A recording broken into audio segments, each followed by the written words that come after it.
ഇന്നത്തെ നമ്മുടെ വിഷയം ഇൻഡക്ഷൻ അടുപ്പുകൾ ഗ്യാസിനേക്കാൾ ലാഭകരമാണോ എന്നതാണ്.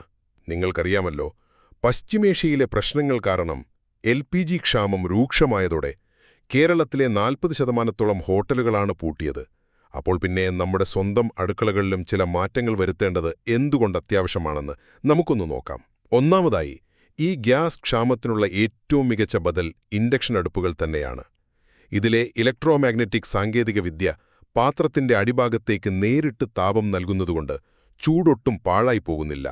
പാചകം വളരെ വേഗത്തിലാവുകയും ചെയ്യും. ഇനി തുറന്ന തീജ്വാലകൾ ഇല്ലാത്തതുകൊണ്ട് ഇത് സുരക്ഷിതമാണോ എന്ന് നിങ്ങൾ ചിന്തിക്കുന്നുണ്ടാവും, അല്ലേ? തീർച്ചയായും. തീപിടുത്തം പോലുള്ള അപകടങ്ങൾ ഒഴിവാക്കാൻ ഇതൊരു വലിയ പരിഹാരമാണ്. രണ്ടാമതായി, ഇതിന്റെ സാമ്പത്തിക ലാഭത്തെക്കുറിച്ചാണ്.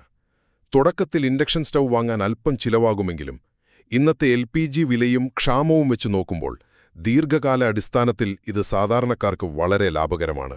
കാരണം ഗ്യാസ് അടുപ്പുകളിൽ 60% ചൂടും വെറുതെ വായുവിൽ പാഴായി പോകുമ്പോൾ ഇൻഡക്ഷൻ അതിന്റെ ഊർജ്ജത്തിന്റെ 90% നേരിട്ട് പാചകത്തിന് തന്നെയാണ് ഉപയോഗിക്കുന്നത്. അവസാനമായി, പെട്ടെന്ന് ഇൻഡക്ഷനിലേക്ക് മാറാൻ കഴിയാത്തവർക്ക് ഗ്യാസ് ലാഭിക്കാനുള്ള ചില എളുപ്പവഴികൾ പറയാം.